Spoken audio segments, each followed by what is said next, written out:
Hey there, today we're going to be taking a look at a comparison of the SER5 with the Ryzen 5 5560U and the SER5 with the Ryzen 7 5700U. Now this is going to be a very interesting comparison. These are currently the two latest versions available from Beelink, and it's interesting because the Ryzen 5 here is actually based off of Zen 3 but it has a weaker iGPU, while the Ryzen 7 version here is based off of Zen 2 but it does actually have a higher TDP and a beefier iGPU. So let's see what the performance difference actually is in gaming. So the first game we're going to be taking a look at is Killing Floor 2, running with the lowest in-game graphics settings. And here you can see that on both systems we actually do get very playable performance, though there is still a pretty substantial difference between the two. Going from the 5560U to the 5700U, we end up seeing a pretty substantial 23.73% increase in the FPS average. But the most important part here is actually the uplift in the 1% lows, where we go from 37 up to 52, and that is a massive 40.54% uplift. It's going to make a pretty massive difference in terms of the overall playability of the game. Now, neither system's really going to disappoint you, but if you want to maximize the smoothness of the overall gaming experience, the 5700U actually provides a pretty meaningful uplift here. Now, the next game I wanted to take a look at was actually Metro Last Light, running with the built-in benchmark at the lowest in-game graphics settings. It's definitely an older title at this point, but still surprisingly demanding and well within the range of titles that these systems could actually realistically play. And surprisingly, we actually see a pretty massive difference from Killing Floor 2, where here we're actually only looking at a 16.28% increase in the FPS average and a 17.86% uplift in the 1% lows. Certainly nothing massive here, and while it is going to overall lead to a better gaming experience, it's not really going to be an earth-shattering difference by any means. So it's interesting to see that already there is a pretty big disparity in terms of how big of an uplift you could potentially see here.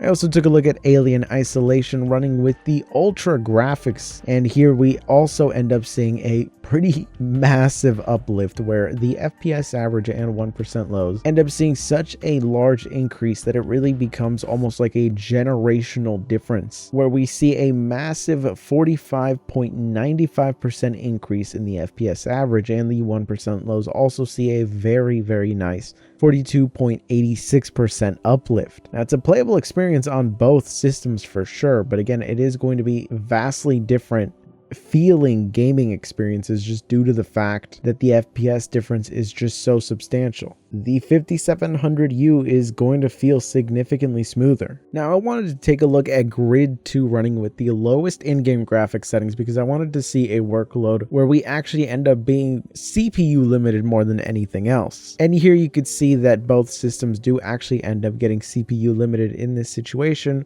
where the difference between the two systems is in the single digits. So the increased IPC of Zen 3 on the 5560U at least was not able to boost up the Radeon 6 to compete past the Radeon 8 that is on the 5700U but has Zen 2 cores. Now, the two systems are obviously very surprisingly competitive here, though if you see throughout most of the test, the Radeon 6 is practically at 100% utilization, while the Radeon 8 will actually drop down into the 70s and sometimes even the high 60s in terms of utilization. So these things aren't exactly equal. Again, the CPU is really not seeing that much of a difference between the two here.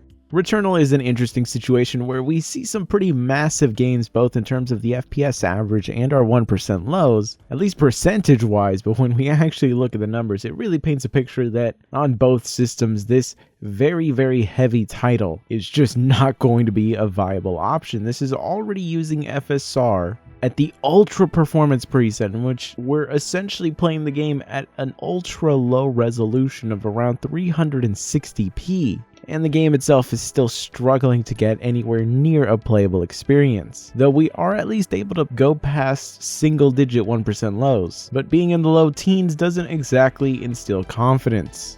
Now the next game that I took a look at is Counter-Strike 2. This of course running with the lowest in-game graphics settings, but we do have the resolution set to its native, so we're not using FSR at all on either system. And both systems kind of give pretty disappointing results. Specifically for a title like this, I would try to aim for 1% lows that are at least at 60 and an FPS average that is above that. Here, the 5560U is barely able to give us a 60 FPS average with 1% lows that are in the high 40s, but the 5700U doesn't really give us much of an uplift with only an 11.67% increase in our FPS average and a even more disappointing 4.26% increase in the 1% low. That's right, single digit increases here that are practically within margin of error, since it pretty much just accounts for just a 2 FPS difference. Overall, pretty disappointing results in a title like this, and more than likely, unless you're really dedicated to playing this, you're probably better off playing something else. And the next title that I took a look at is Tiny Tina's Wonderland, and here we see some modest increases, though a lot more noticeable than the previous title. Here an FPS average of 40 actually ends up getting a 17.5% increase to 47, and our 1% lows go from 35 to 39 with an 11.43% increase. In general, we're essentially seeing a jump from what is a 30 to 40 FPS gaming experience up into a more comfortable high 40s, almost getting into the 50s. A nice uplift, but realistically not a substantial one. So while you are going to get a objectively better experience, it's not really a drastic increase that would make it seem like you're missing out on quite a lot if you went with the 5560U instead. Now the next game I wanted to take a look at is Rainbow Six Siege, here running with the lowest in-game graphics settings, and we are using FSR at the performance preset just to maximize our FPS here. And we can see a pretty substantial increase in performance here, where the 5560U ends up giving us an 81 FPS average and 69 on the 1% lows. We actually end up seeing a 25.93% increase in the FPS average up to 102 and a 24.64% increase in our 1% lows up to 86. A pretty meaningful uplift, and if you're using a high refresh rate display, you're essentially going to get a nice little bump in performance there, and you're definitely going to feel that. Though both are actually able to give you a very nice gaming experience like this. Now the next title that I went with was Batman Arkham Knight, here running with the lowest in-game graphics settings, and you can see that there is a pretty meaningful uplift here, where on the 5560U we're really struggling to even get a 30 FPS average with 1% lows that are pretty noticeably below that. And going with the 5700U, we actually end up seeing around a 25% increase in both the FPS average and the 1% lows. And what this effectively means is that we now get to an above 30 FPS average, and in general it's going to actually be at a far more playable experience.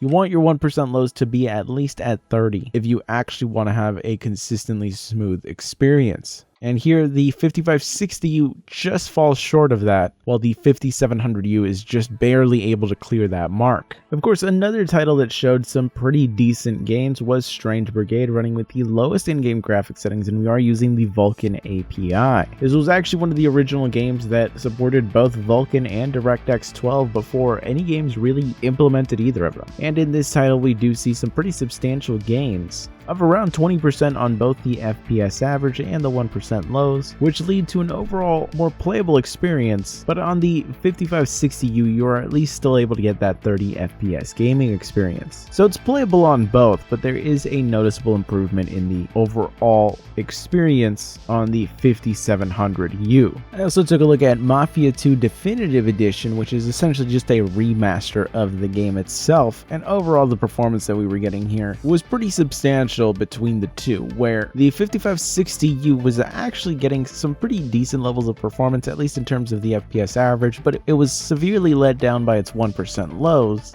On the 5700U, we actually end up getting well past that mark and getting into a very nice gaming experience. We see a 33.33% increase in our FPS average, going up to 44, and our 1% low saw an even larger 39.13% increase, finally clearing pretty comfortably above 30. And this overall means that it is a pretty meaningful uplift in terms of performance. You're going to notice a difference between the two while you're actually playing. Again, it's not an unplayable experience on the 5560U, but it's just not ideal considering those 1% lows drop below 30 pretty consistently and pretty noticeably. Now, another game that I took a look at is Mountain Blade 2 Bannerlord, and here we see some pretty minor gains here where our FPS average ends up seeing a 16.66% increase, going from 42 to 49, and our 1% lows end up seeing a 15.38% increase, going from 26 to 30. Not substantial gains, but it does actually end up pushing the 1% lows to the 30 FPS mark, which is essentially where we want to be at the minimum. So it does push it towards a more playable territory, though the difference between the two in terms of performance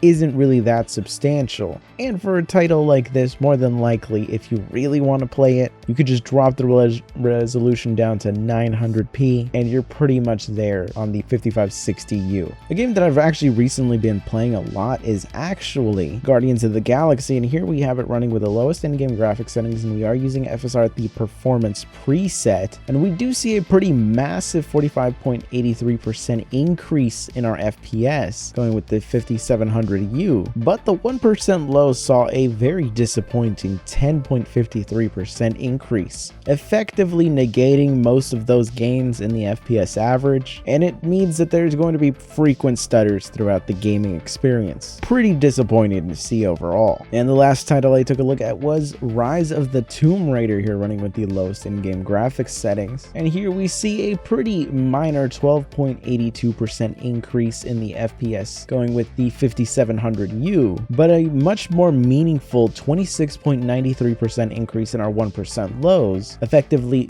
bringing them from below 30 up to a very nice 33, overall leading to an actually playable experience. Effectively, what we've learned from all of this is that if gaming performance is something that matters to you, in general, the 5700U, even in its worst case scenarios, is still going to have some increase in performance. You are, of course, sacrificing a quieter system that uses less power, but in its best case scenarios, we did see some pretty massive uplifts going into the 40% range in comparison to the 5560U. The 5560U version of the SER5 still, of course, holds a very, very nice position where you get really nice IPC, a very, very low power, very quiet system that still gives you pretty decent performance because it's not as cut down of an iGPU as we're seeing with more current generations. In some scenarios, we were really only seeing single-digit percentage increases in performance going with the 5700U. So really, between the two systems, it just comes down to whether gaming matters to you or not, and the price difference between the two systems is low enough